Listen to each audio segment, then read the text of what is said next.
So I opened my visa and I was like, yay, I got the visa. And the lady was like, congratulations, have a safe travel. I'm like, thank you. Hello there, everyone. I hope that you are doing wonderful. Welcome to my channel. And I hope that my last video was helpful. My name is Lydia Esenam, and if you're joining in for the first time, please subscribe to the channel. It's a great place to grow, where we want to see people grow. It's a community of relentless, passionate people, and we want to see everybody win. Recently, I migrated to Canada, and I've been sharing my experiences here, and I hope that they've been helpful to you. In my last video, or the very first video I shared, by moving here from Ghana, I got a lot of people asking me questions about how to migrate to Canada, and I shared a video. In my last video, I shared the process of migrating through education. Today's video, I'm going to be helping you with the various steps in applying for your student permit or visa to Canada.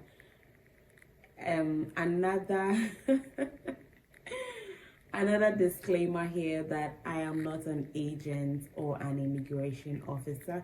I am just Lydia, who is sharing her experiences because people have asked me, and I just want to share it so that if anybody asks me, I can just refer you to this video. And I didn't use an agent in my migration process. I did everything myself. I DIY'd everything. So you can do it too. Wow, someone recently told me how much they were charged for the whole process, and I was like, wow, that's a lot.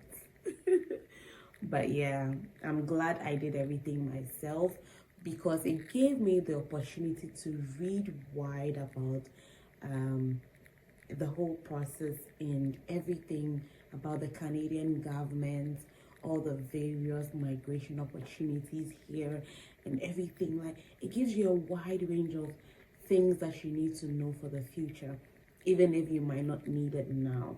So it's just great. And even if someone is helping you with the process, it's necessary that you understand it yourself so that you know what you are doing.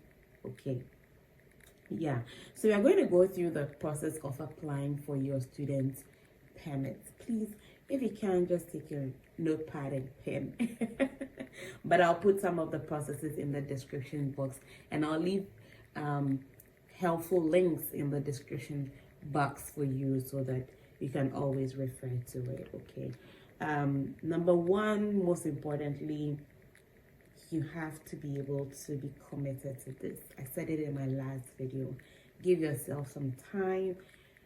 Write down everything you think that you need to know. That way, you are able to tick off the checklist once you're making progress.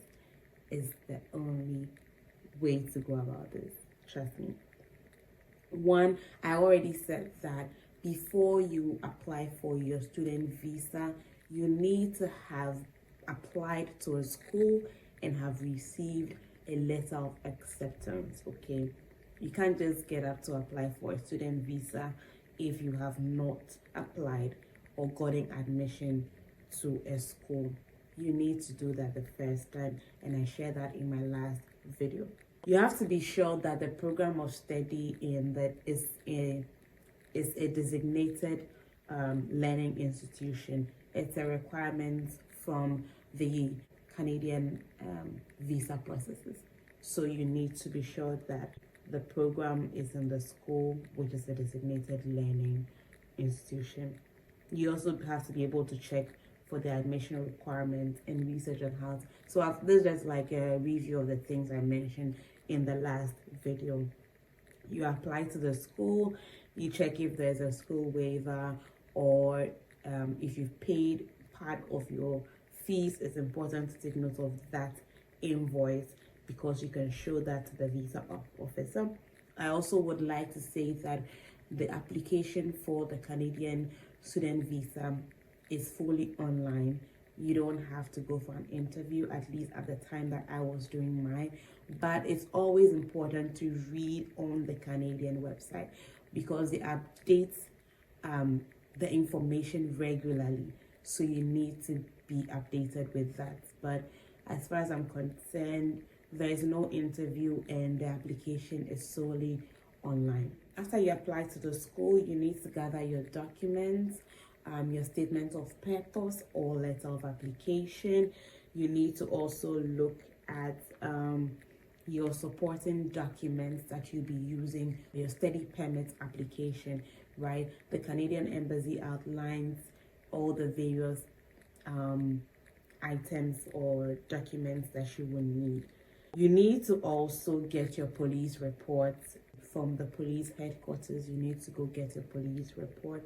You also need to set up an IRCC account. The IRCC portal is where you'll be tracking your updates and progress on your visa application.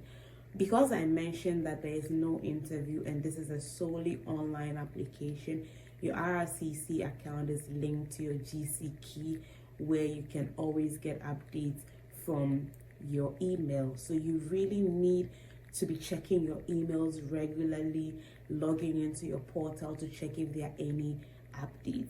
You would go to the Canadian website. You can also download the forms. You can fill out the form and scan that and upload to your IRCC portal, or you can just fill out the forms online from the IRCC portal. When you start filling the form, you have up to 60 days to submit the form. So you would submit your application, like I said, have all the supporting documents, everything that you will need. If you are having someone who is sponsoring you, the person will need to back it with a sponsorship letter. Your proof of funds, very important. If you're coming into Canada, they need to be sure that you can take care of yourself unless you are being sponsored. But if you're going to take care of yourself, your proof of funds, and the requirement for that is 20,000 Canadian dollars. So you need to get the CD equivalent of that. If you have assets which are valuable, you can also add that as a form of proof of funds, which can actually say that when you come and you even need money, you can sell those assets to be able to get some money from those assets. But you need to build your bank statements regularly in order to be able to meet that requirement. If there's someone going to sponsor you as well, the person would also need to back the letter with their bank statements to prove that you will be taken good care of. Okay, it's very important to the Canadian authorities. You'd also need to check how much it would cost you to pay for your visa application. At the time I was coming, it was 150 Canadian dollars, which includes your biometric. So please check on the Canadian website.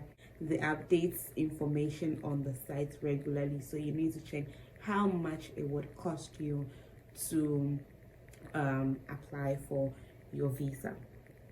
Once you fill out all of the details, you need to make sure that you've uploaded all of your documents, from your passport to your bank statement, your proof of funds, your letter of explanation or statement of purpose, your plan, study plan, why you are coming to Canada, why you were coming to school, what you're coming to do. You need to really be able to convince the visa officer with all of these documents. And please do not lie. Don't fake your documentations. Don't lie about whatever you are submitting, because they will do their background checks. Yes. And so you will then pay for your application once you submit.